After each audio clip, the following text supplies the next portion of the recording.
Hi అండి, welcome back to our channel.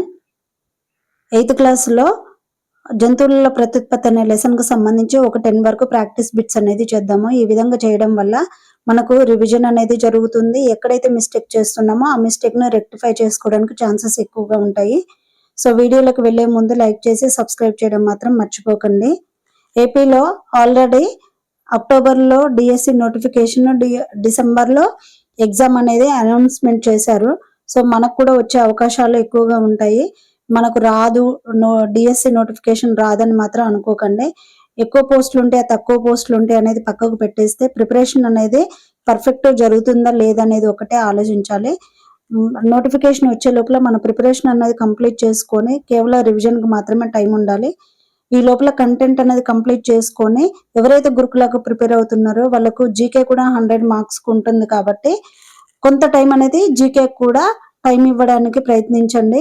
ఒకేసారి చదవాలంటే ఇంట్రెస్ట్ రాదు, చదవలేము. సో మెల్లమెల్లగా రోజు కొంచెము జీకే కూడా ఇంపార్టెన్స్ ఇవ్వండి. ఓకేనండి, క్వశ్చన్లోకి వెళ్ళిపోదాము. క్వశ్చన్స్ చూడండి. జీవుల యొక్క లక్షణాలను తర్వాతి తరాలకు చేరవేసే జీవక్రియ ఏంటి అని అడిగాడు. సో ఇక్కడ ఆప్షన్స్ ఏమి ఇచ్చారు అని అంటే ఏ జన్యుశాస్త్రం, బి అనువంశికత, సి వైవిధ్యాలు, డి ప్రత్యుత్పత్తి. సో ఆన్సర్ వచ్చేసి డి ప్రత్యుత్పత్తి. సో ఏ విధంగానంటే ఫర్ ఎగ్జాంపుల్ కి ఒక గ్రాండ్ ఫాదర్ యొక్క సిమ్టమ్స్ అనేది గ్రాండ్ సన్ కి వస్తాయి. ఏ విధంగా వస్తాయి అంటే ఆ ఫాదర్ యొక్క సన్ కు మ్యారేజ్ అయితే అతని ద్వారా గ్రాండ్ సన్ కి అనేటివి సిమ్టమ్స్ అనేది వస్తాయి. సో అంటే ఒక తరం లక్షణాలు అనేది ఇంకొక తరానికి ఏ విధంగా వస్తున్నాయి అంటే ప్రత్యుత్పత్తి ద్వారానే వస్తాయి. మిగిలిన ఏబిసి అనేటివి ఇవి జెనెటికల్ జీన్స్ అయినా వంశపరమైన లక్షణాలైనా వారి యొక్క వైవిధ్యాలైనా ఈ లక్షణాలు ఈ మార్పులు అనేటివి కూడా ఈ జీన్స్ అనేది కూడా ప్రత్యుత్పత్తి ద్వారానే ఇంకొక జనరేషన్ కి అనేది చేరుతాయి. సో ఆన్సర్ వచ్చేసి డి ప్రత్యుత్పత్తి. నెక్స్ట్ బిట్ చూడండి. ద్విధా విచ్ఛిత్తికి సంబంధించి కింది ప్రవచనాలను పరిశీలించమన్నాడు. ఇందులో రైట్ ఆన్సర్ ఏదో చూద్దాము. తల్లి అమీబా తన ఉనికిని కోల్పోతుంది. ఎస్, కరెక్ట్ అండి. తల్లి అమీబా ఎప్పుడైతే కేంద్రకం అనేది రెండుగా విభజన చెందుతుందో అప్పుడు తల్లి అమీబా అనేది ఉనికిని కోల్పోతుంది. అంటే పిల్ల కణాలు ఆవిర్భవించినప్పుడు తల్లి అనేది ఎక్స్టెండ్ అయిపోతుంది అన్నట్టు. సో నెక్స్ట్ ఇది right answer. Next bit option వచ్చేసి కేంద్రకం అపరిపక్వ దశలోనే ద్విధా విచ్ఛిత్తి జరుగుతుందండి. Wrong answer. అపరిపక్వ కాదండి, కేంద్రకం అనేది పరిపక్వ స్థితిలో ఉన్నప్పుడు ద్విధా విచ్ఛిత్తి జరుగుతుంది. కానీ ఇక్కడ అపరిపక్వ అన్నారు కాబట్టి రాంగ్ ఆన్సర్. నెక్స్ట్ అమీబా శరీరం తర్వాత కేంద్రకం రెండుగా విడిపోయి 2 పిల్ల జీవులు ఏర్పడతాయి. అమీబా శరీరం తర్వాత కేంద్రకం రెండుగా అట్లా ఏమి ఉండదండి. కేంద్రకము రెండుగా చీలిపోతుంది. తర్వాత కేంద్రకం రెండుగా చీలిపోయి పిల్ల జీవులు అన్నట్టు ఏర్పడతాయి.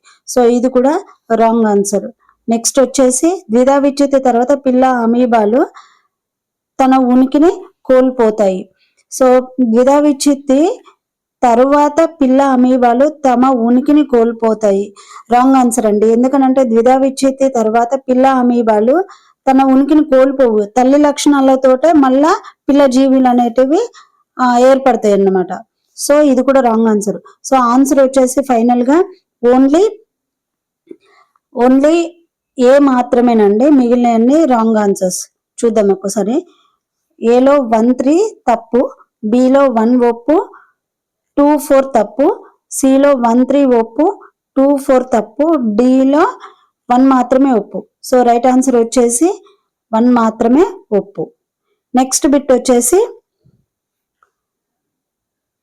ఐవిఎఫ్ విధానంలో ఫలదీకరణం చెందగా ఏర్పడిన సంయుక్త బీజాన్ని ఎన్ని రోజులు పరీక్షణాలలో ఉంచుతారు. సో ఇక్కడ టెస్ట్ ట్యూబ్ బేబీ అన్నమాట. సో టెస్ట్ ట్యూబ్ బేబీని ఫలదీకరణ అంటే male gamut female gamut fuse చేసిన తర్వాత ల్యాబ్ లో వచ్చేసి 1 వీక్ ఉంచుతారండి. ఇక్కడ నెక్స్ట్ ఆప్షన్స్ వచ్చేసి చూడండి. బిలో 4 వారాలు రాంగ్ ఆన్సర్, సిలో 3 వారాలు రాంగ్ ఆన్సర్, డిలో 2 వారాలు రాంగ్ ఆన్సర్. సో ఆన్సర్ వచ్చేసి 1 వీక్ ఉంచుతారు. Option A right answer. Next bit వచ్చేసి క్రింది వాటిలో భిన్నమైన దానిని గుర్తించమన్నాడు. ఇక్కడ ఆప్షన్స్ ఏ సముద్ర నక్షత్రం, బి కప్ప, సి బల్లి, డి చేప. ఇక్కడ ఆన్సర్ వచ్చేసి సి బల్లి అండి.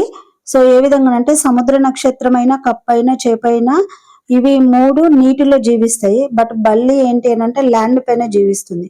సో ఇది అన్నట్టు డిఫరెన్స్ వీటికి. సో ఆన్సర్ వచ్చేసి option C right. Next bit వచ్చేసి భిన్నమైన జీవిని గుర్తించమన్నాడు. ఇక్కడ ఆప్షన్ ఏ పట్టుపురుగు, ఆప్షన్ బి చేప, ఆప్షన్ సి కప్ప, ఆప్షన్ డి సీతాకోచిలుక. సో ఆన్సర్ వచ్చేసి భిన్నమైనది అని అంటే ఇందులో చేప రైట్ ఆన్సర్ అండి. పట్టుపురుగు, కప్ప, సీతాకోచిలుక మెటామార్ఫోసిస్ జరుగుతాయి, అంటే రూప విక్రియ జరుపుతాయి. కాబట్టి ఆన్సర్ వచ్చేసి చేప బి. నెక్స్ట్ బిట్ వచ్చేసి కప్ప అండం మధ్య భాగంలో చుక్క వంటి నిర్మాణం గమనించవచ్చు. ఇది దేనిని సూచిస్తుందని అడిగాడు. సో ఇక్కడ ఆప్షన్స్ ఏ రూప విక్రియకు కారణమయ్యే ప్రాంతం, బి కప్ప పిండము, సి టాడ్పోల్ లార్వా యొక్క కన్ను, డి పిండాభివృద్ధికి కావలసిన సొనసంచి. సో ఆప్షన్ వచ్చేసి కప్ప పిండం. ఇట్లా ఒక అండంలో ఈ విధంగా డాట్ లాగా కనిపిస్తుందండి. దీన్ని వచ్చేసి మనము కప్ప యొక్క పిండం అని అంటాము. సో రూప విక్రియ కారణం అయ్యేది ఏంటి అంటే తోక నుంచి తర్వాత అది ఎక్స్టెంట్ అయిపోయి లెగ్స్ అనేటివి ఫామ్ అవుతాయి. నెక్స్ట్ ఆన్సర్ వచ్చేసి నెక్స్ట్ బిట్ చూద్దాము. కొన్ని రోజుల తర్వాత టాడ్పోల్లో శ్వాసాంగాలుగా పనిచేసే అవయవాలు ఏవి? సో ఆప్షన్ ఏ మొప్పలు, ఆప్షన్ బి చర్మం, ఆప్షన్ సి ఊపిరితిత్తులు, option D B and C. So answer వచ్చేసి ఆప్షన్ సి అండి. ఆప్షన్ సి అనేది ఏంటి అని అంటే ఎప్పుడైతే టాడ్పోల్ లార్వాలో ఉంటుందో ఆ టైంలో ఈ ఊపిరితిత్తులు అనేటివి ఊపిరితిత్తుల్లాగా శ్వాసాంగాలు ఊపిరితిత్తులుగా మారి శ్వాస తీసుకోవడం అప్పుడే మొదలవుతుంది అన్నమాట. సో మొప్పలు అనేది టాడ్పోల్ లార్వా స్టేజ్లో ఉన్నప్పుడు ఈ మొప్పల్లాగా పనిచేస్తుంది.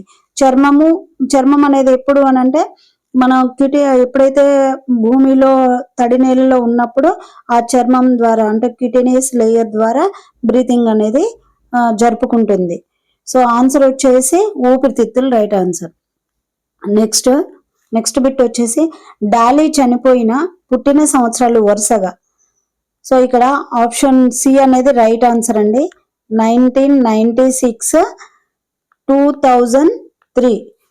చనిపోయింది వచ్చేసి ఫిబ్రవరి 14th, 2003లో చనిపోయింది. సో పుట్టింది వచ్చేసి 1996లో.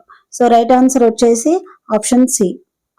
Next bit Roslin institute of Edinburgh's తో సంబంధం ఉన్న శాస్త్రవేత్త ఎవరు? So answer A Alexander Fleming, B Ian Wilmut, C Louis Pasteur, D Patrick Manson. So answer వచ్చేసి Ian Wilmut. Alexander Fleming penicillin కనుగొన్నాడు. ఏం కనుక్కున్నాడు? Penicillin. So Louis Pasteur pasteurization. ఏం కనుక్కున్నాడు? పాచరైజేషన్. ప్యాట్రిక్ మాన్సన్ వచ్చేసి ఈయన ఫైలేరియల్ వామ్స్ ద్వారా elephantiasis అనే వ్యాధి సోకుతుందని ప్యాట్రిక్ మాన్సన్ కనుగొన్నాడు. సో ఈ క్వశ్చన్ కి ఆన్సర్ వచ్చేసి ఇయాన్ విల్మెట్. నెక్స్ట్ డాలీ గొర్రెపిల్ల మరణించిన కారణం మరియు రోజు. మరణించిన కారణం ఏంటి అని అంటే ఇక్కడ ఊపిరితిత్తుల సంబంధ వ్యాధి. అది ఎప్పుడు మరణించిందంటే February 14th, 2003లో మరణించింది. ఇక్కడ క్వశ్చన్ ఏ విధంగా అడిగిందంటే మరణించిన కారణం అన్నాడు. కారణం ఏంటి? ఊపిరితిత్తుల సంబంధ వ్యాధి. రోజు అన్నప్పుడు February 14th, 2003. ఇక్కడ అన్ని ఆప్షన్స్ సేమ్ ఉన్నాయి. బట్ ఏంటి అని అంటే క్వశ్చన్ బట్టి మనం ఇక్కడ ఆన్సర్ చేయాలి. ఊపిరితిత్తుల సంబంధ వ్యాధి ఓకే అంటే మరణించిన కారణం అన్నమాట ఆప్షన్ ఏలో. బట్ ఏంటి రోజు వచ్చేసి February 14th, 2004 అన్నాడు, wrong. Next below February 14th, 2004 ఇది రాంగ్. బట్ అయినా కానీ ఇక్కడ క్వశ్చన్ మరణించిన రోజు కాదు కదా, ఫస్ట్ మరణించిన కారణం అడిగాడు. సో బి కూడా రాంగ్. డీలో వచ్చేసి మరణించిన ఇక్కడ కూడా రోజు ఫస్ట్ ఇచ్చి తర్వాత కారణం ఇచ్చాడు కాబట్టి ఇది కూడా wrong answer. So answer right వచ్చేసి ఆప్షన్ సి. ఓకేనండి. ఈ వీడియో నచ్చినట్టయి మీకు యూస్ఫుల్ అయితే లైక్ చేసి సబ్స్క్రైబ్ చేయడం మాత్రం మర్చిపోకండి. థ్యాంక్ యూ అండి. Thank you so much.